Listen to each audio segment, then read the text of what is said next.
Organ stomach છે કે જે ડાયલ્યુટ થવાની કેપેસિટી ધરાવે છે, તે જે શેપનું છે તે એપિગેસ્ટ્રિક રિજિયમમાં આવેલું છે અને તે બોડીમાં લેફ્ટ સાઈડ પ્રેઝન્ટ હોય છે. મોસ્ટલી તે લીવરથી કવર થયેલું હોય છે.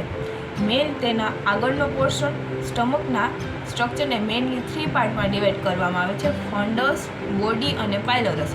સ્ટમકનો આગળનો પોર્શનને કાર્ડિયાક પોર્શન તરીકે ઓળખવામાં આવે છે.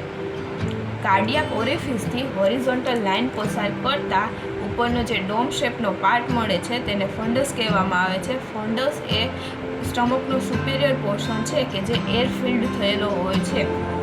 મિડલ પોર્શન એ બોડી છે કે જે સુપિરિયરી ફંડસ સાથે કનેક્ટેડ હોય છે અને ઇન્ફેરિયરી પાયલોરસ સાથે કનેક્ટેડ હોય છે. લાર્જેસ્ટ પોર્શન છે સ્ટમકનો પાયલોરસ, કે જે ઇન્ફેરિયર પોર્શન છે સ્ટમકનો.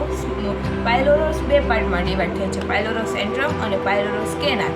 પાયલોરસ એન્ટ્રમ એ બોડી સાથે કનેક્ટેડ હોય છે અને પાયલોરસ કેનાલ એ સ્મોલ ઇન્ટેસ્ટાઇનના ડિયોડિયમ સાથે કનેક્ટેડ હોય છે.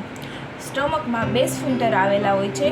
એક કાર્ડિયાક સ્ફિન્ટર કે જેને કાર્ડિયાક ઇસોફેજિયલ સ્ફિન્ટર તરીકે પણ ઓળખવામાં આવે છે, જે સ્ટમકના ઓપનિંગમાં અને ઇસોફેગસના એન્ડમાં આવેલો હોય છે.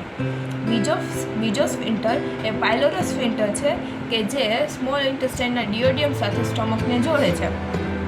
સ્ટમકમાં મેઇનલી 4 લેયર આવેલા હોય છે કે જેમાં ઇનર મોસ્ટ લેયર એ મ્યુકોઝા લેયર છે. જ્યારે સ્ટમક ખાલી હોય ત્યારે તેમાં ફોલ્ડ લાઇક સ્ટ્રક્ચર પ્રેઝન્ટ હોય જેને રૂગાઈ કહેવામાં આવે છે. સેકન્ડ લેયર એ સબમ્યુકોઝા લેયર છે કે જે મ્યુકોઝા પછી આવેલું છે, જેના કન્ટેન્ટમાં બ્લડ વેસલ્સ અને લિમ્ફ વેસલ્સ આવેલી હોય છે. થર્ડ લેયર એ મસ્ક્યુલર લેયર છે કે જેમાં 3 રીતે મસલ્સ ગોઠવાયેલા હોય છે: ફર્સ્ટ સર્ક્યુલર, લોન્જિટ્યુડલી અને ઓબ્લિક. અને આઉટર મોસ્ટ લેયર સિરસ લેયર છે કે જે 4th લેયર છે કે જે સ્ટમકને કવર કરે છે.